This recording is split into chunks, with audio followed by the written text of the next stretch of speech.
In this video, I'm going to tell you 7 things I love about DaVinci Resolve. And if you're coming from Premiere, you're going to want to watch this.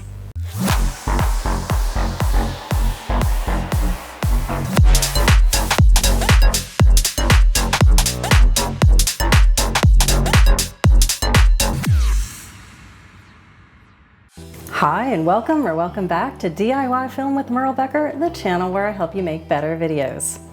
Alright, as I've said before, I'm a Premiere girl, but I've been hopping onto DaVinci Resolve a little bit more lately, and I can honestly say it's fantastic. If you want some simple comparisons of the two, check out my other video, Adobe Premiere versus DaVinci Resolve. I'll link it in the description. Overall, I think that Premiere is a little bit easier to learn and it's just fine for basic editing. And DaVinci Resolve is a little more robust with a steeper learning curve. Alright, let's get into it. First, I'm working in Premiere version 26.6.2 and Resolve version 20. So if yours are older or newer, they might look slightly different. 7 things I love about DaVinci Resolve. 1. Timeline zoom. One of my favorite things about Resolve is how it handles your timeline. At the top, you have a timeline that's always zoomed out, giving you a view of your entire edit. And at the bottom, you have a timeline that's zoomed in, so you can get more precise without constantly zooming in and out like in Premiere. And if you do want a more traditional Premiere style layout, you can just use the timeline tab here. Premiere-tastic. 2. Previewing transitions. This is one of those small things that ends up saving time in the end.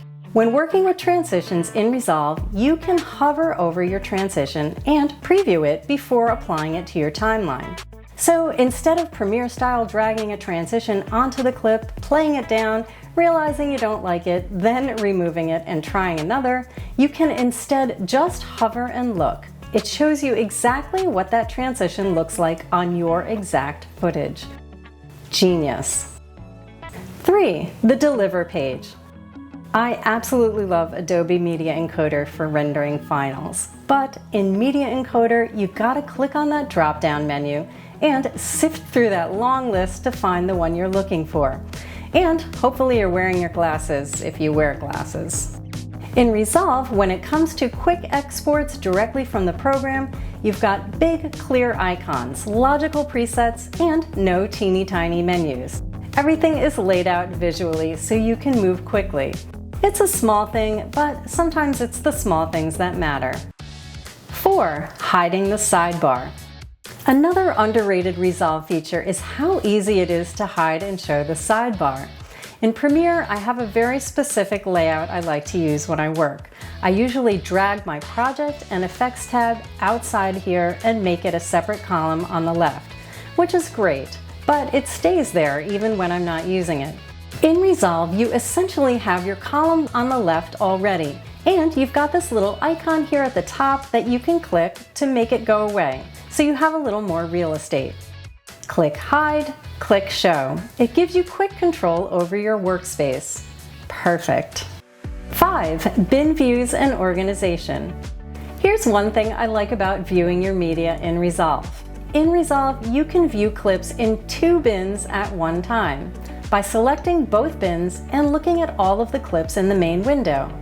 And in Premiere, well, there's clicky to open and close and rearrange, side-by-side moving, so it's a lot of clicking. On top of that, Resolve also allows you to create smart bins, bins that show clips matching a specific criteria that you specify. And when you do this, it doesn't duplicate your media. It just filters what you've already imported. Amazing. 6. Track naming.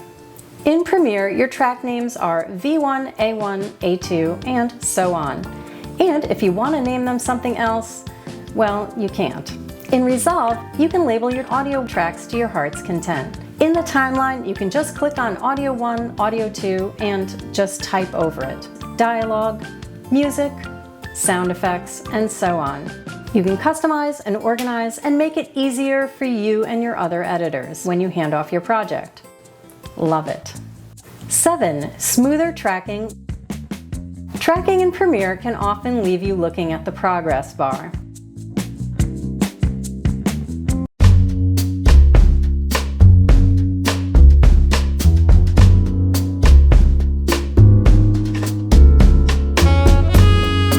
And although I'm a firm believer in all good things come to those who wait, in DaVinci Resolve, in many cases, you don't need to wait. It's really smooth.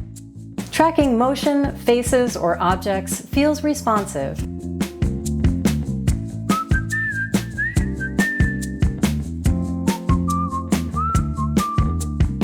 And your main options are right here at the top of the tracker window: pan, tilt, zoom, rotate, and 3D. Again, I really love Premiere, but that progress bar can drag me down. In Resolve, all good things come to those who don't wait. So those are 7 things I genuinely like about DaVinci Resolve. Again, both programs are really great, but these are things that just wowed me when I started using it.